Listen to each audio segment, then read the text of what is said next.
El Grupo Acceso Libre y el proyecto Cultura y Sociedad Accesibilidad Audiovisual, con el apoyo del Decanato de Extensión de la Universidad de Brasilia, presentan Arte, Cultura y Accesibilidad, encuentros virtuales. Videollamada con la pantalla dividida en dos. A la izquierda está el entrevistado, Carlos García. Es de tez blanca, su cabello es negro y corto y viste un pullover gris. A la derecha, la entrevistadora, María Cristina Heredia Basail. Es de tez blanca, su cabello es negro y largo hasta los hombros y viste una camisa blanca. Lleva unos anteojos ovalados. Soy María Cristina Heredia. Estoy hoy, en esta oportunidad, en el marco de lo que denominamos el Grupo de Investigación Acceso Libre de la Universidad de Brasilia. Estoy hoy en este encuentro con Carlos García. Carlos García es el vicepresidente de la Biblioteca Argentina para Ciegos, se conoce como la BAC. Hoy nos acompaña para compartir esta charla. Carlos también está haciendo una formación en la Universidad de Buenos Aires en la carrera de Filosofía y Letras. Hola, Carlos, ¿sí me escuchás bien? Te escucho perfecto, Cristina. Sí, ahí estamos bien, ¿no? Sí. Bueno, te escucho perfecto. Muchísimas gracias por la invitación y al grupo por abordar e investigar esta temática. Yo soy estudiante avanzado de letras. En Filosofía y Letras en esa facultad se dictan diferentes carreras y yo curso la licenciatura en Letras y colaboro, soy parte del programa de discapacidad y accesibilidad de la facultad también, de manera que, bueno, hacemos siempre un cruce interdisciplinario y también multiactoral, porque yo estoy en organizaciones de base, organizaciones de la sociedad civil lideradas por personas ciegas o con baja visión, y al mismo tiempo también en ámbitos universitarios. De manera que esa es la formación que tengo. Bien, decime específicamente, Carlos, a la función que cumplís en la BAC, ¿cuál es? En la biblioteca soy vicepresidente y eso significa que hacemos un poco de todo, desde, digamos, a ver, para comenzar como algo más estructurado. La Biblioteca Argentina para Ciegos se fundó en 1924, o sea que ya tenemos cerca de 100 años de historia, y nuestra función como organización de la sociedad civil es promover los derechos de las personas ciegas a través del acceso a la información y a la cultura. Nuestra actividad principal es la producción de libros en braille y en audio, y además brindamos talleres variados, tenemos conferencias y espectáculos musicales, en fin, además de ser una biblioteca somos, te diría, más bien un centro cultural, abierto a la comunidad. Son actividades para personas con y sin discapacidad visual. Y en ese marco, yo como vicepresidente, tengo la tarea también de recibir consultas, programar actividades. Bueno, hacemos todos, nos multiplicamos porque sabes que este trabajo es voluntario, es ad honorem. Sí. Digamos, los directivos tenemos no cobramos y bueno, es lo que es el deseo que nos impulsa, ¿no?, a seguir trabajando también en ese sentido, ¿no? Un servicio a la comunidad, ¿no? Total, completamente, exactamente, sí, sí. Hablando, vos hablaste de derechos recién, Carlos, y algo que seguramente uno reflexiona a partir de cómo estamos viviendo, es lo que notas que todavía se sigue, ¿no? Aquí hay derechos en nuestro país que obviamente están vos. ¿Que estos derechos se cumplen con respecto a los derechos de las personas con discapacidad? Bueno, nosotros desde la biblioteca y también desde otras instituciones tenemos una larga historia de lucha y de reivindicación de los derechos y de la plena inclusión vinculada con esos derechos. Es decir, que todos podamos participar plenamente en cualquier actividad de la vida social. La que nos toca hoy en particular, que vamos a hablar, es más bien del arte y de la cultura. También podemos pensar en la educación, en el juego, en el deporte, en la participación política, en la sexualidad. Bueno, en todo lo que hace la experiencia humana. Esa es la reivindicación de las personas con discapacidad, que nos unimos también a otros grupos, por supuesto, para reivindicar. Y en este camino de inclusión, un hito importante, un acontecimiento vital, fue la sanción de la Convención sobre los Derechos de las Personas con Discapacidad, que la sancionó la ONU en 2006, nuestro país la ratificó en 2008 y ya desde 2014 tiene rango constitucional. La Convención implica que toda la legislación nacional tiene que adaptarse a este Tratado de Derechos Humanos. y piensen que es el primer tratado del siglo XXI, lo cual es importante, valioso y al mismo tiempo es el último. O sea que fíjense también la postergación de este colectivo de personas con discapacidad. Entonces, creo que lo más importante es, por un lado, organizarnos desde todos los ámbitos Sí. para desde la especificidad de la discapacidad también que eso sea transversal a otros colectivos. Pensemos en muchísima gente que también tiene discapacidad y quizás son personas que de bajos recursos, migrantes, bueno, la exclusión que siguen viviendo, la postergación que siguen viviendo las mujeres, las minorías sexuales, las disidencias. Bueno, con todos estos grupos nos aliamos, de manera que esta cuestión hay que pensarla de manera interseccional y multiactoral, siempre, la cuestión de los derechos. Por supuesto. Y los derechos van de la mano Sí. con la ciudadanía también, con la ciudadanía activa, sí. Claro, con esto de construir ciudadanía, pero como todo, ¿no? Uno dice la educación como está ligada a todo este tema de los derechos y que realmente se cumplan. Otra Sí. consulta, pues ahora que vos hablaste del tema de las minorías, pregunto algo desde lo práctico, no para pensar y cuestionar. ¿Qué opinas vos del lenguaje inclusivo con respecto a también a lo que se escribe, ¿no? Y son, digamos, son reivindicaciones, a mí me parecen interesantes, porque ahora se ha ligado mucho esto de, bueno, ¿por qué usan el lenguaje inclusivo y no se incluye realmente las personas con discapacidad? Me parece que no hay que contraponer una cosa a la otra. En general, lo del lenguaje inclusivo es algo más desde sectores juveniles, activistas, y bueno, es un uso importante que no sé si nosotros como hablantes tenemos que estar en contra o a favor, simplemente es un desarrollo que se va a ir generando eh, y, y estos fenómenos de la lengua van a tardar bastante en estabilizarse. Piensen que hace unos años estábamos con, ¿recuerdan el todas y todos o con la arroba? Sí. Ahora es la X o el todes.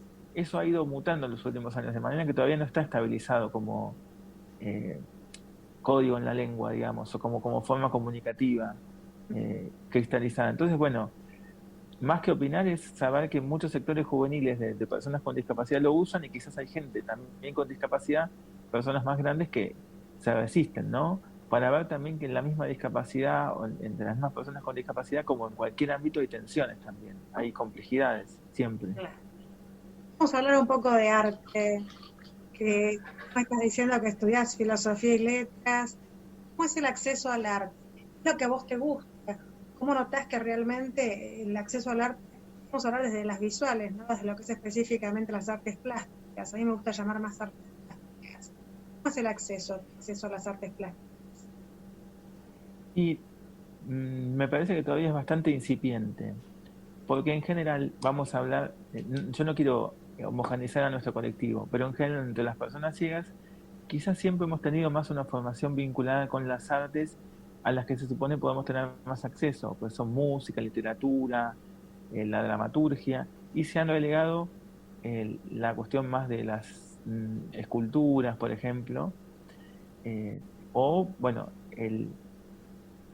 todo lo que tiene que ver con el grabado en relieve que se podría pensar también. Eso que siempre ha sido más relegado. Lo que se han generado en los últimos años son modos de acceso a obras tradicionalmente vedadas. Por ejemplo, que una obra como la de Jules Solar pueda ser, digo, para tomar un ejemplo concreto de lo que sucedió en el Museo de Bellas Artes, Sí. nosotros podamos participar de esa experiencia estética, pero en otros soportes. Por ejemplo, usando el acrílico. Uh-huh. Porque, bueno, hay particularidades, por ejemplo, de la pintura a las que, digamos, son obras que están hechas para ser vistas, ¿no? Y el desafío es cómo hacer para en otros soportes generar una experiencia estética o de cierta aproximación a la obra, aunque no sea total.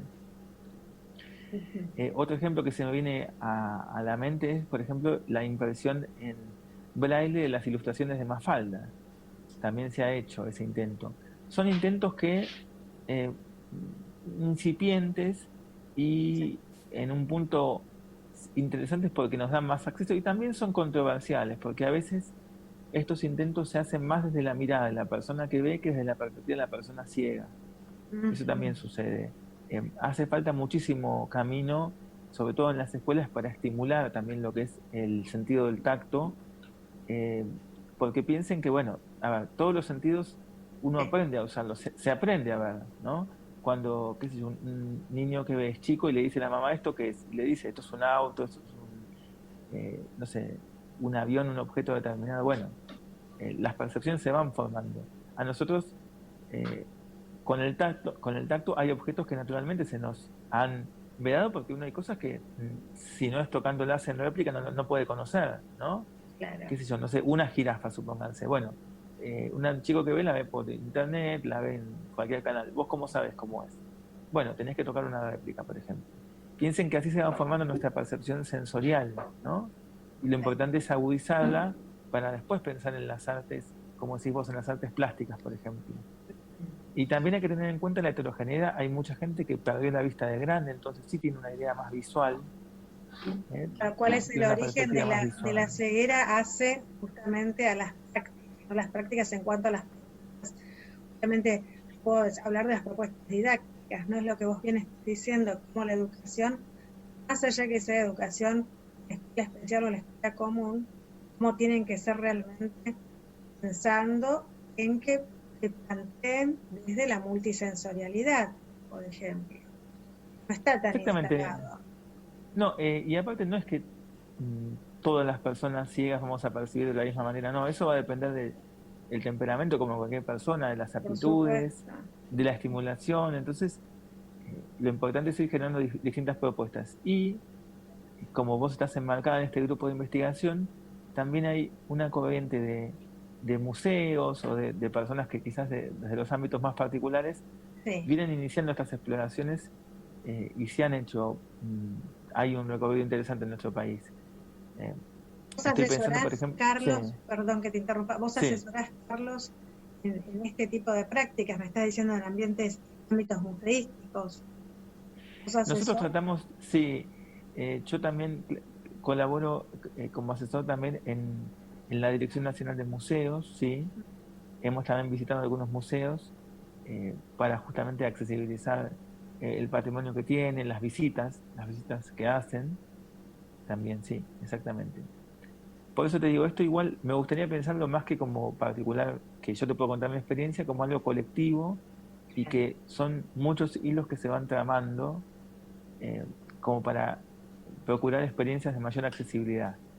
La accesibilidad a veces, quiero remarcarlo, es pensar de manera funcional, porque claro, uno en la calle tiene que caminar para que, digamos, tiene que estar despejada de obstáculos para poder caminar de pronto, ¿no? Sí. Pero en el arte estamos planteando ya otra cuestión, que es la estética también. Cómo desautomatizar la percepción, por ejemplo, ¿no?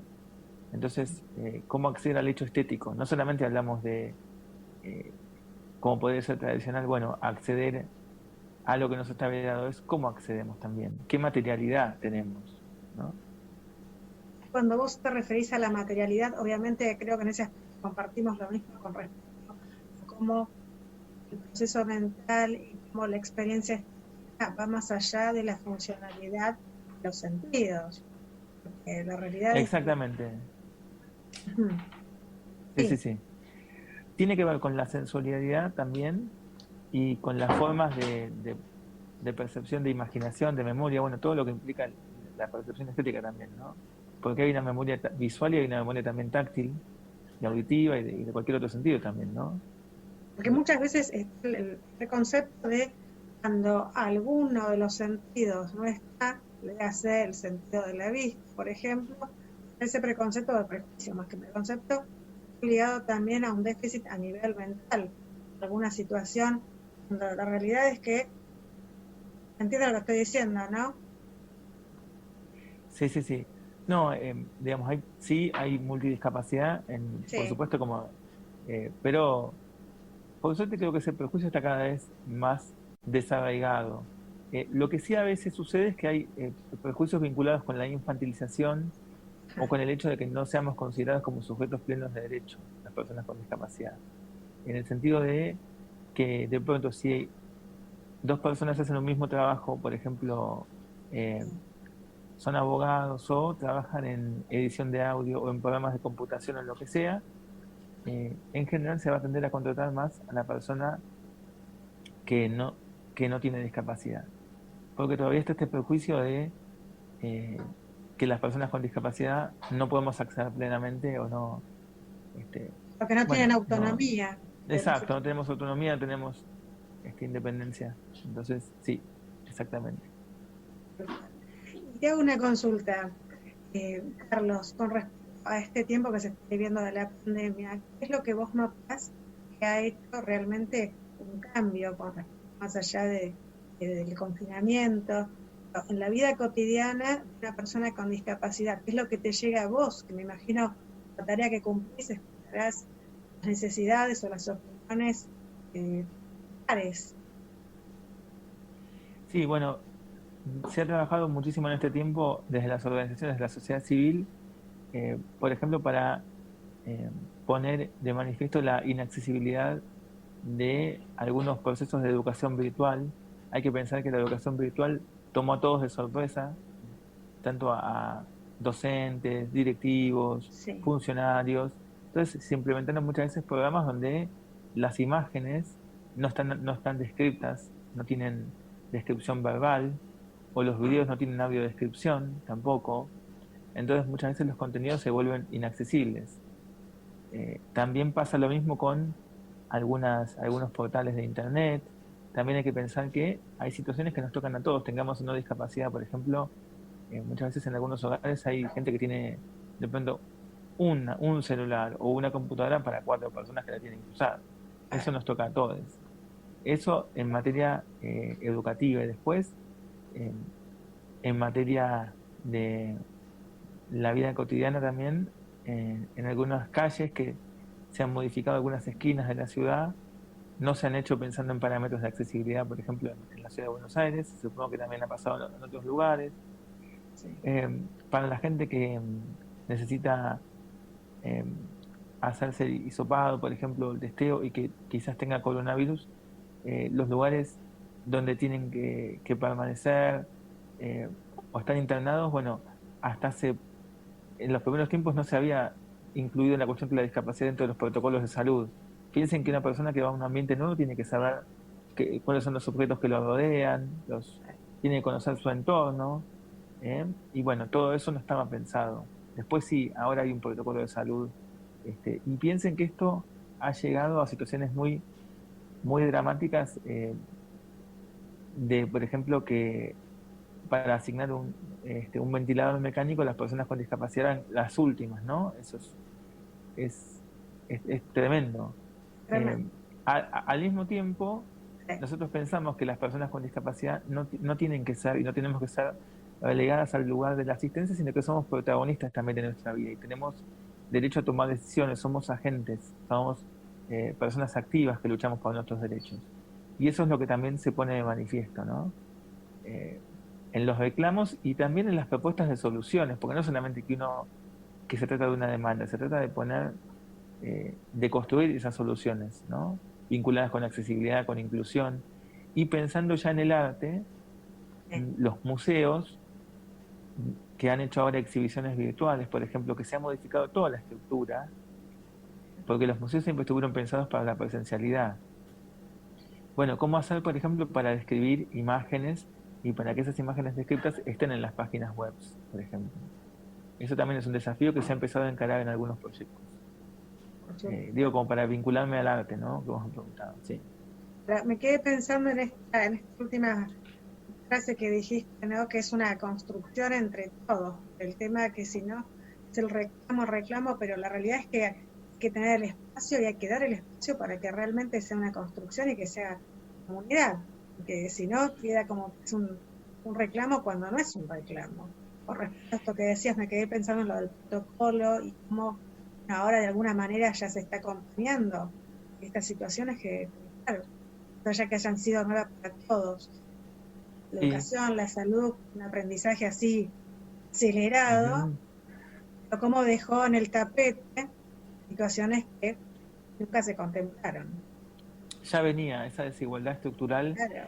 ya se venía dando, en cuanto a la desigualdad de acceso al trabajo, a los sistemas de salud, a la educación, y la pandemia lo que hace es profundizar, y lo más importante es que tiene que haber también en cualquier país de que hablemos una transversalización de las políticas públicas. Eso es esencial, no pensar la discapacidad como una cuestión individual, de actitudes solamente, de comportamiento, sino como una cuestión social, ¿no? Entonces, una cuestión también social y colectiva. Eso es lo que tenemos que pensar, que es otra variable, como es la clase, como es el género, como son las configuraciones territoriales. Tenemos que pensar en ese sentido, ¿no? Tengo una consulta, Carlos, con respecto a obviamente tu formación en la universidad. ¿Vos qué notás ahí específicamente? ¿Fue accesible? ¿La virtualidad? Noto que se ha avanzado mucho en cuanto digamos, a ser más conscientes de las prácticas de inclusión, y sobre todo lo que me parece esencial es consultar a las propias personas con discapacidad. Porque a veces se nos coloca a los que estamos trabajando en estos ámbitos en lugar de expertos, que sí, tenemos conocimientos, pero eso no puede sustituir una pregunta a las propias personas acerca de cómo estudian, cómo conocen, de cada curso se valen. A veces nos han preguntado a nosotros, bueno, tengo un examen de inglés para una persona ciega, ¿cómo hace? Nosotros decíamos, bueno, vos le preguntaste al alumno cómo estudia, qué programa el lector de pantalla utiliza. No nos preguntes a nosotros, preguntale primero a él. Nosotros después podemos asesorar, ¿no? Claro. Exactamente, exactamente.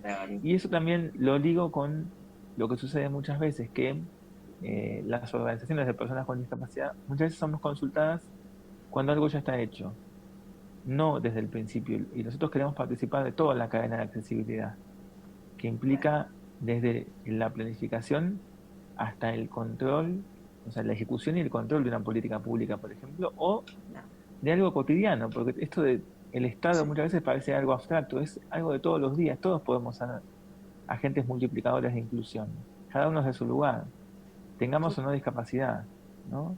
Es lo que Todos decimos, podemos, sí. Sembrar la semilla, ¿no? Sembrar la semilla para que realmente prospere y que todos, como vos bien decís, ser multiplicadores. Sí. Yo también lo noto, esto de, a ver, cuando se realiza algún programa de accesibilidad, probarlo recién con alguien que tiene alguna discapacidad, pero es como ya está hecho, cuando en realidad es como realmente vos decís que tiene que ser hecho desde el vamos, desde el inicio, con alguien, ¿sí? Para que realmente sea una construcción colectiva. Y no solamente porque tenga discapacidad, sino porque haya estudiado. No es que la discapacidad misma te dota o te provee de saberes. Sí, te da experiencia, pero también pensemos en las personas con discapacidad que son sociólogos, abogados, bueno, programadores de webs, ¿no? Entonces, a veces se dice, bueno, ¿de qué puede trabajar una persona con discapacidad visual? Y yo te diría, bueno, pensemos de qué no puede trabajar, ¿no? Porque de casi todo puede trabajar. Entonces, no pensar solamente en, bueno, testimonial, yo te digo y vos construís después teoría. No, nosotros también somos teóricos, también Bueno, vos accedemos das a cuenta de eso, fíjate profesiones, vos, claro. lógico. Y bueno, ahí es donde yo te decía, ¿no? Estos, a poco, como estamos hablando, se van de alguna manera corriendo del lugar estos prejuicios con respecto a que una persona con ceguera puede ser perfectamente un profesional y una persona, ¿sí?, autónoma, fundamental. Sí, sí, sí, exactamente, exactamente. Carlos, para terminar, para finalizar, ¿cuál sería, sí, tu idea, tu mensaje o algo que quieras difundir sobre la VAC? ¿Qué es lo que querés contar y compartir para terminar con el encuentro? Bueno, lo que nos gustaría es que eh, podamos construir más proyectos de accesibilidad y de inclusión que nos involucren a todos como actores sociales, y que nosotros, como otras organizaciones también de la sociedad civil, podemos colaborar en esa construcción, eh, para que nadie quede atrás en cualquier ámbito de la vida. Así que, sea el proyecto que fuere, siempre podemos participar, y, y siempre lo más importante es preguntar, porque nadie nace sabiendo. Siempre digo lo mismo, si uno algo no lo sabe, lo puede siempre preguntar. Y busquemos todos la participación plena. Participar no quiere decir solamente estar juntos, quiere decir tener intervención directa, ser activos. Eso quiere decir participar. Digamos, no quedar al margen de nada, ¿no? Y poder elegir también. Poder elegir. ¿Qué queremos hacer? Sí. No que elijan por uno, sino realmente ejercer ese derecho. Elegir. Exactamente. Sí, eso es lo que queremos. Carlos, no te quiero traer más, sé que estás muy ocupado. La realidad es que te agradezco muchísimo que hayas compartido, aunque sea estos minutos. Vamos a seguir seguramente con más encuentros, pero ahora nos despedimos y con la idea de, si Dios quiere, volvernos a encontrar, ¿sí? Bueno, muchísimas gracias también por abrir este espacio y dar esta posibilidad. Y a todo el grupo también de investigación que vos integras. Gracias, Carlos. Te mando un beso enorme. Ahora sí dejo de grabar ya. Chao, Carlos. Entrevistadora, María Cristina Heredia Basail. Entrevistado, Carlos García. Audiodescripción, Elena Santiago. Subtítulos, Gilvan Jr. Revisión, Elena Santiago.